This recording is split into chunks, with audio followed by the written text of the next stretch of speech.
So good. Take your Bible and turn to James in the New Testament, if you would. You should know that that's where we're going to be this morning. I started a new sermon series last Sunday morning entitled Bringing Faith Down to Earth. This morning we're going to tackle a text that doesn't get us any closer to earth, that gets us closer to earth than any other passage we might look at. We're going to talk about trials. The trials of life, and that's right down at the nitty-gritty level of living the Christian life. And so this morning, the title of the message is The Hardest Command in the Bible, with a question mark. The hardest command in the Bible. So we're in James chapter 1. If you'll notice, I'm going to read 3 verses. Remember last week I had a whole sermon from half a verse, and you thought, my soul, it'll take us 14 years to get through this. Well, good news this morning, I'm going to do, unless I don't make it, 3 whole verses in the message this morning. So, James chapter 1, beginning in verse 2. He said, consider it all joy. That's a command, by the way. You could put an exclamation point there. Consider it all joy, my brethren, when you encounter various trials, knowing that the testing of your faith produces endurance. And let endurance have its perfect results. Another command, exclamation point. So that you may be perfect and complete, lacking in nothing. There are lots and lots of very difficult commands in the Bible. If you read the Bible with an eye to this, you'll find tons of commands that are very difficult for us. For instance, let me throw some out. Love your enemies. That's a hard one, right? That's hard to do. How in the world do we do that? Pray for those who persecute you. How difficult is that? Deny yourself. How do we do that? Deny self. Forgive others unlimited times. Seems impossible. Put yourself last and become a servant. How hard is that? Turn the other cheek. Go the second mile. Love your neighbor like you love yourself. All of these are difficult, hard commands for us to obey. And we can't do it without God's help. James gives us a lot of commands in his book here, his letter. This is a book of action. It's a book of instruction. It's a book of practice. It's a book of do this, do this, do this. In fact, there are over 50 commands, 50 imperatives in these 108 verses in the book of James. And in the first few words, the first few sentences, we have what might be the hardest command. The hardest command. Maybe the hardest command. He said, consider it all joy when you experience trials. Consider, it's the command. Consider it all joy when you experience trials. Could that be the hardest command in the Bible? Could anything go more against the grain of our human nature than that? Because let's be honest, when we're going through something painful, joy is probably not our natural reaction. It's not our natural reaction. Anger, maybe. Fear, probably. Bitterness, resentment, those are natural. Joy, not natural. Not natural. Someone said that the people who received this letter from James, who were persecuted Christians, by the way, they were going through a hard time. They probably thought, maybe they thought, oh look, a letter of encouragement from Pastor Wacko. And it does sound kind of crazy, doesn't it? For James to say in an imperative, in a command for us to have joy when we're going through some of the painful trials and times of life. That a painful trial can be an opportunity for us to experience and to exhibit joy. And yet, as crazy as that sounds, that's the command. So let's talk about trials and how we should respond to trials. The first thing I want to show you from these verses is this. If you're taking notes, this is your outline. I want us to see the reality of trials. The reality of trials. James shows us some things about trials here that are very important for us to understand as we think about this. For one thing, we see here that trials are inevitable. They're inevitable. James doesn't cushion the blow. He doesn't wait later in the letter to get to the hard part. Just right off the bat, he jumps in and he tells us, you will have trouble in this life. You will experience trials. You will have to endure difficult times. Well, the reality for us is that trials are inevitable. They are unavoidable. We can't get out of going through trials. There is no opting out process. In fact, notice in verse 2 that he writes the specific words, when you encounter trials. When you encounter trials. Not if. Do you notice that? It doesn't say if you encounter trials. It says when you encounter trials. Is there a huge difference between when and if? Yes.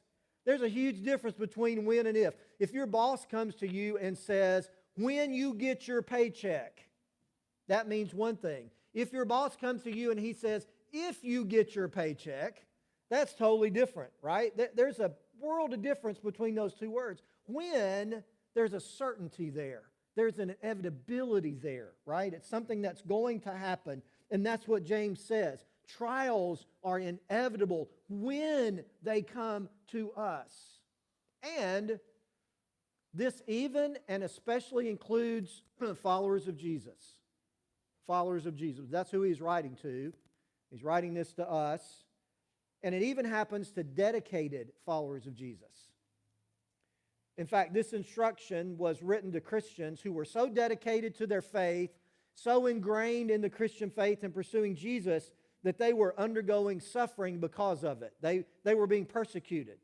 He writes in verse 1, I'm writing this to all the Christians who are scattered out. Why were they scattered out? Because they were doing persecution for the faith. They lost their homes and their jobs and their families, and they were scattered out all over that region because of persecution. They were serious in that they were not lacking in their faith, and yet James says to Christians like that, you will suffer through hardships in this life. You will, even if your faith is great. One of the most damaging doctrines that have come down the pike into the Christian faith is that if you just have enough faith in Jesus, you won't suffer. That is hogwash.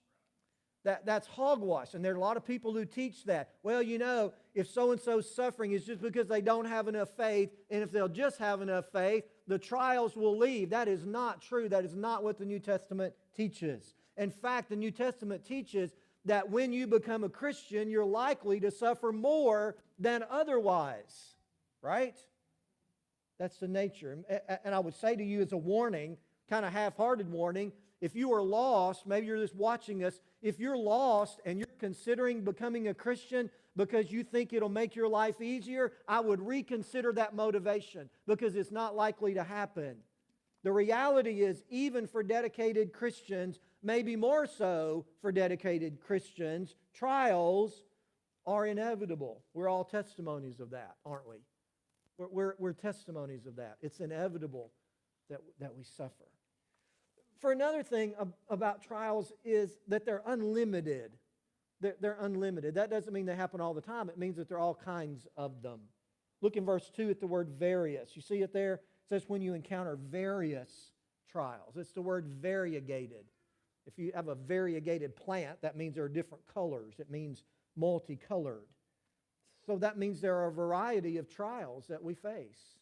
They come in all colors. Our trials as Christians will take on many forms. They will change from day to day. They'll change from week to week, month to month, year to year. Different seasons of life, hear me, will bring different kinds of trials. And my trials will probably be different than your trials and vice versa. They're unlimited. They're varied. Someone said that trials come in all types, packages, shapes, and sizes. Trouble is as varied as the colors of the rainbow. All kinds of trials. A trial might be something that involves your your finances, maybe your job or your career or your business. A trial could come in the form of something in your relationships, maybe in your marriage, maybe with your children or your grandchildren or somebody else in your family that's going on, that's a difficulty in going through that. Imagine if we went around the room today, we're not going to do that, and we were to ask about the trials that we are currently or have experienced. We'd get about as many different kinds as there are people in the room. They're different. That made me think as I was looking at this, we often look at other people and assume that their trial is easier than ours. I don't imagine we would want to swap trials because everybody's got one, and theirs might be harder than yours. They're all different kinds. They're unlimited. And then the third thing here about trials is that they're unexpected. They're unexpected. Let me ask you a question. Don't answer this because it's just a joke. When is your next trial scheduled to hit? You got it on your calendar? Have you got it on your calendar? That's silly, isn't it? Because that's not the nature of trials. The nature of trials is that they're unexpected. They come about when we're not looking for them. We don't schedule them. They hit us out of nowhere, it seems. They come on us in such a way that surprises us. And that's one of the things that make trials so difficult. We can prepare ourselves for an eventual trial, but we can't be prepared for when it hits.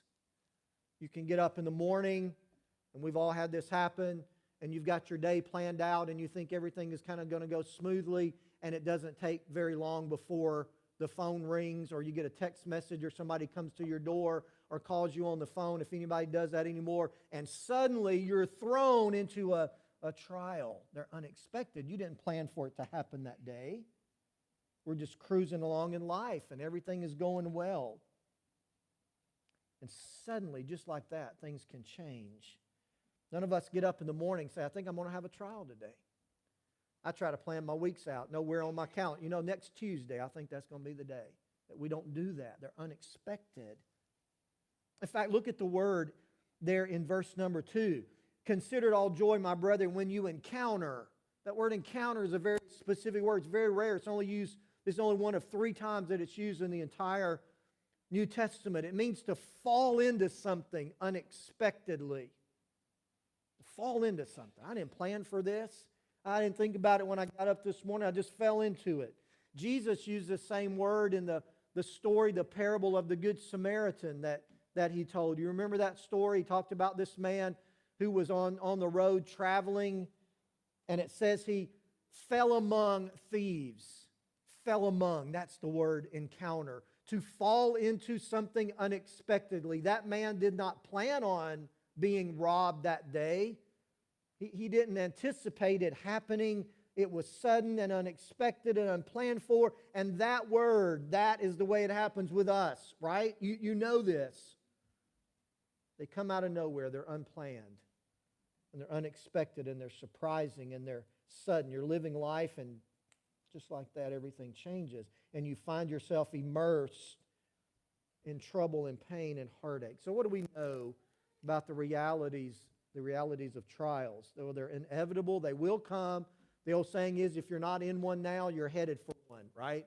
They will come for all of us.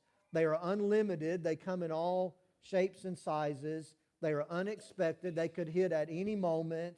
That is the reality of trials. The second point I want you to see from the text and in your outline is the reason for trials.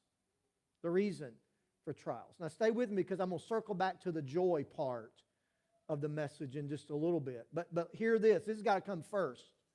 But before you get to the joy, you got to get through this part.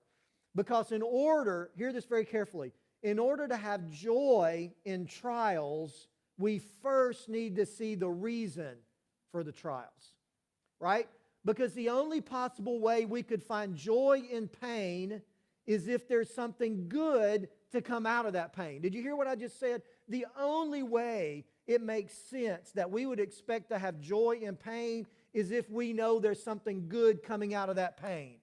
That's the only way this makes any kind of sense whatsoever. The idea is not that we have joy because we're suffering. There is no virtue in suffering. There is nothing inherently good in suffering. And say, oh good, I'm suffering. I think I'll have joy. That's not the idea. The idea is I can have joy in this because I know what's going to come out of it, you see. I know what's happening here. And at the end of this, when I walk through it with God's help, at the end there's going to be some benefit. That is the only reason we can have joy in our heartaches, is because we know there's a reason for it, right? There's a reason. I don't want to minimize this truth. Watch this. I don't want to minimize this truth because it's serious by using an illustration like this, but I'm going to anyway because it's good and it fits. It's like a coach who puts his team through very difficult, grueling, off-season workouts. And there's probably a lot of that going on this time of year. It didn't used to be, but now all summer long it's workouts, right? Football and basketball and probably volleyball and all that's going on right now. And it's grueling and it's hard and it's difficult and it's hot. And the team says, Coach, you're killing us here, right? Coach, you're killing us. This is too hard. We can't do it. It's tough. We're suffering. A wise coach doesn't say, well, that's tough, just get over it. A wise coach doesn't do that. A wise coach says, yes, it's hard, but there's a reason it's hard, and the reason will show up in the game, right? A wise coach doesn't just make the team go through difficult workouts. He says, yes, I know it's hard, and here's the payoff, right? That's what a wise coach does. James doesn't say, have joy when you go through a trial. But James, it's tough. Get over it. That's not what James does. James says, have joy when you go through a trial because this is the result, and this is the result, and this is the result, right? There's a reason God allows us to endure painful trials. And it is in the reasons, hear me, church, that we have joy. There's a reason we have joy. Let me show you some of the reasons, some of the results of that. All right, you ready for them? Number one, trials purify our faith. How can there be something good to come out of a trial? Well, number one, trials can purify our faith. You see this in verse number 3. He says, knowing that the testing of your faith, testing is the key word there. That refers to a process by which metal is purified. I don't know if you've ever seen maybe at some primitive festival or something, melting down metal until it's just molten, right? It's liquid. In those days, they would do gold like that. Gold in that day would have a lot of impurities in it. And so they would put it in this furnace and they would heat it up until it becomes molten. And all of those impurities in the gold would float to the surface, and they could take a skimmer and take all of those impurities off, all the dross, the things that ought not be there, and what was left would be pure gold and therefore much more valuable. That's the word testing there in verse number 3. And that's what James says happens when you and I go through a painful trial. There is a testing of our faith. Not to prove whether it's real or not, there may be a shadow of that, but it means to purify it, to purify our faith, to get rid of the spiritual dross, the junk in our faith and in our life that ought not be there, things that we don't need there. Somebody says we all have to undergo some furnace time every now and then. You say, yes, but it's painful to go through. Yes, it is. But sometimes that's the only way to get the impurities out of our life. It wouldn't have to be that way if we weren't so stubborn, church, right, Greg? God wouldn't have to always put us in the furnace if we would listen to Him. God might reveal something in our life that ought not be there. It might not be sin, but it's just not good. Maybe it's a habit that's consuming too much of us. And we're putting that habit or that pastime or that love above how we love God. And God reveals that to us. You know what the wise thing for us to do would be? Y'all listen to me? The wise thing would be to say, you know what, God, you're exactly right. and I confess that and I repent, and I'm not going to love that more than I love you anymore. But how seldom do we do that? We don't do that very often. So you know what God has to do sometimes? Put us in the furnace of a trial, a fiery trial, and let life heat up. And that has a tendency, doesn't it, to burn off stuff in our life that doesn't belong there. If you want to get rid of the impurities of your faith and of your life, you will find that happens when you go through a difficult trial. Have you ever noticed that when you're in the fiery furnace of the trials of life, things in your life have a way of simplifying themselves? You figure out what's important and what's really important, and you get rid of, or at least you see a bunch of the junk that you were so consumed with.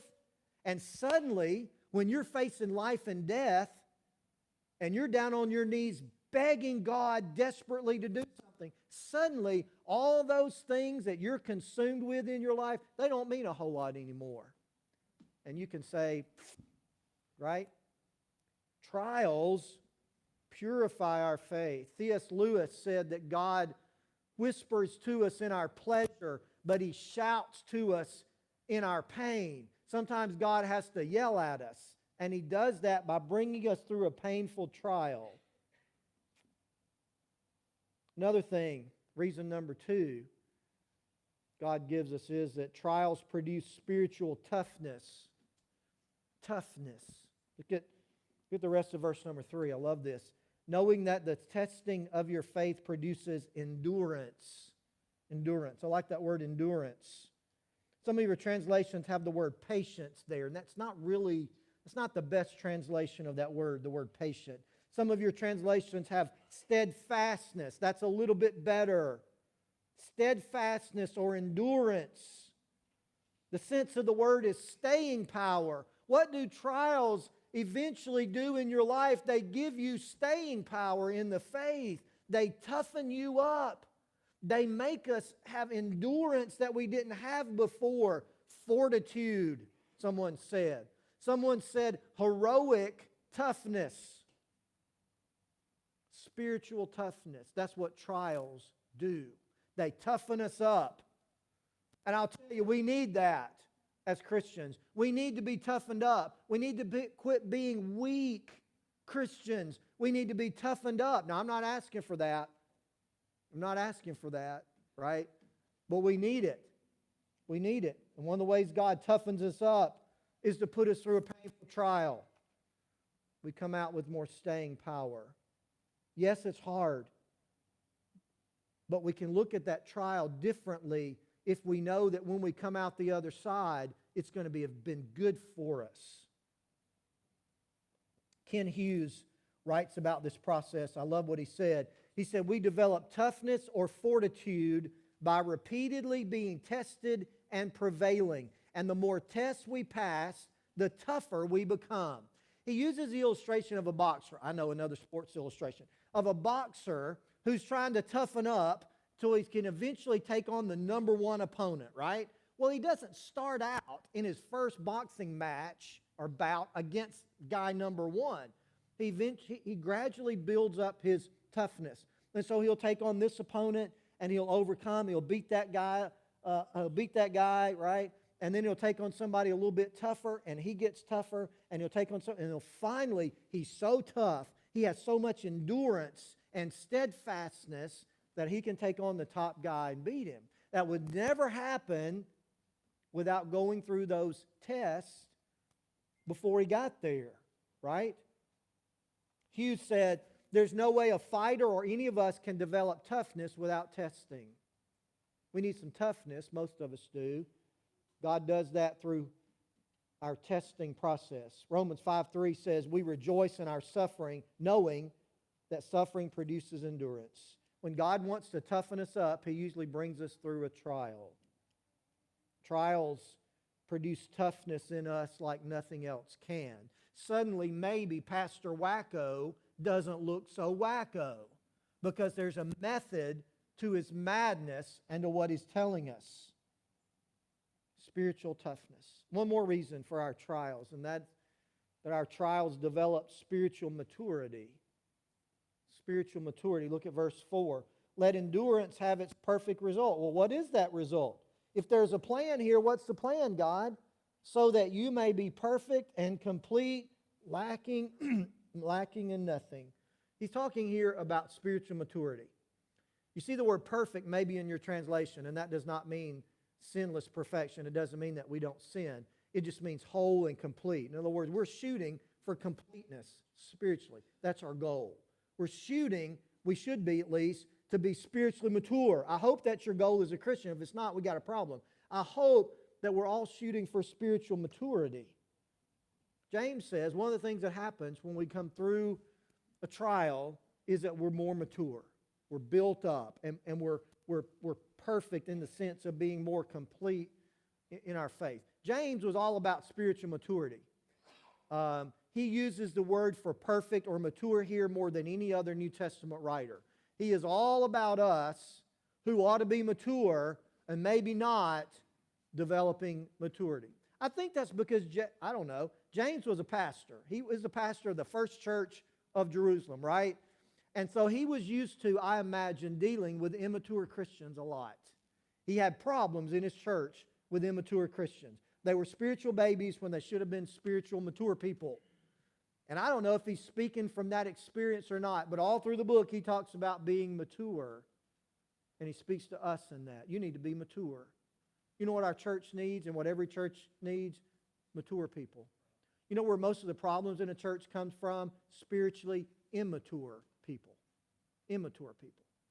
Spiritually mature people rarely cause problems and conflict in the church. He says one of the things that comes about after you go through a trial is that you're more mature. So what are the reasons for God allowing us to experience painful trials? Well, to purify our faith, get rid of all the things that devalue us, produce spiritual toughness in us, give us staying power. Listen, when you walk through, with God's help, a trial, you got some toughness about you. You can't be scared off easily. You're not going to be offended easily, right? Hey, look, I've walked through the valley of shadow of death before. You're not going to offend me by saying a few things, right? Develop spiritual toughness. And it forces us to grow up. Forces us to grow up. Now, here's a thought comes to my mind. Y'all stay with me. We're right on time, I promise.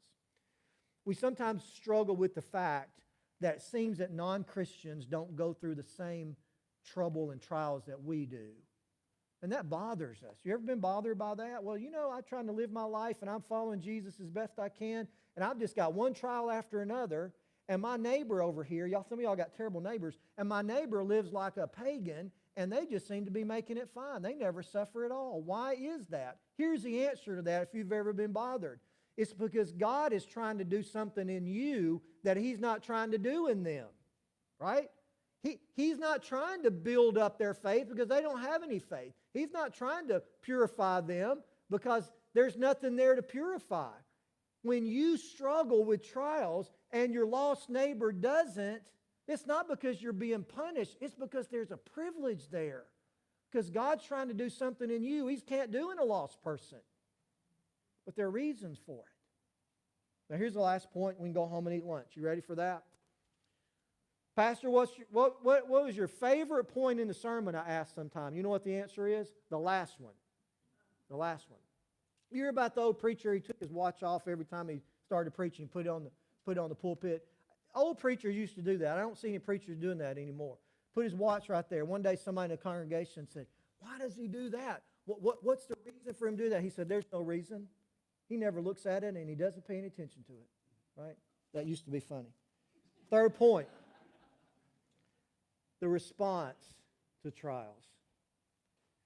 We've seen the reality of trials. We've seen the reason for trials. What about the response?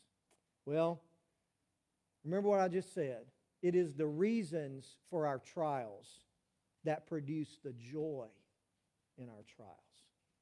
There's no sense in which James says, yeah, you're hurting, get over it.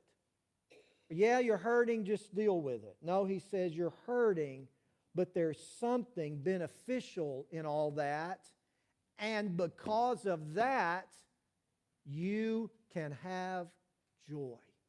You see, without the reasons that I just talked about, the command to have joy makes zero sense. and it is impossible. It's almost impossible anyway. Do you understand what I just said? Don't let me lose you just because this is the last point. There is no way God would expect us to have joy in our pain unless there's a benefit to the pain. And it is in the benefit, the reasons for our trials, that we can have joy. He said, consider it all joy when you encounter trials, because here are the reasons. Here's what I'm doing. So finally, we're back to joy. Understand, James is not saying that we're going to enjoy our trials. That's silly. That's masochism. That's not what he's talking about. He's not saying even that we ought to feel joyful. He's not talking about an emotional response here that we don't have any control over when we're hurting. He's not saying that we're just supposed to put a fake smile on our face and pretend that everything is okay. It's not what he's saying. The key word in verse number 2 is the word consider. Go back and look at it. Your translation may have reckon. Reckon it all joy. Consider it all joy. It's a financial term that means to calculate or to count or to reconcile. There is nothing about feelings in finances. There is nothing about how you feel when you start counting money. Now, you might be sad because you don't have a lot to count. But when you're counting dollar bills, you go 1, 2, 3, 4, 5, 6. That's what I've got. It's not about how you feel. It's counting. It's numbers. It is what it is. There is nothing to feel about it. He doesn't say feel joy in the midst of your trials. He says just count up the reasons why they're good for you. Count them. Reckon. Consider. Add it up.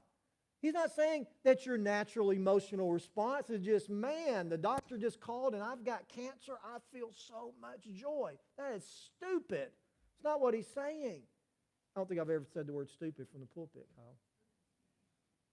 He said when you get the call and the shock wears off, you sit down like you're counting out money and you say, this is a good thing that can come, and this is a good thing that can come, and this is a good thing, and because of those good benefits spiritually, I can express joy.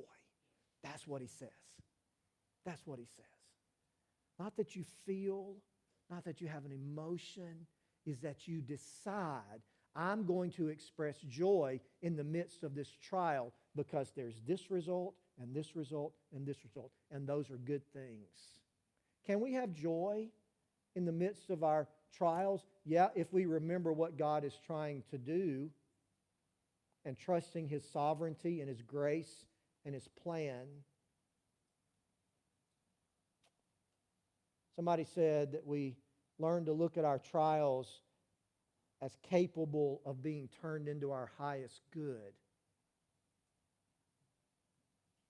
Why do lost people not have the ability to have joy in their trials? Because there's no purpose in them. There's a purpose in our trials. God's going to bring about something good. We don't just have joy because we're suffering. We have joy because God is doing something beneficial in our suffering. So our response is, you have a choice.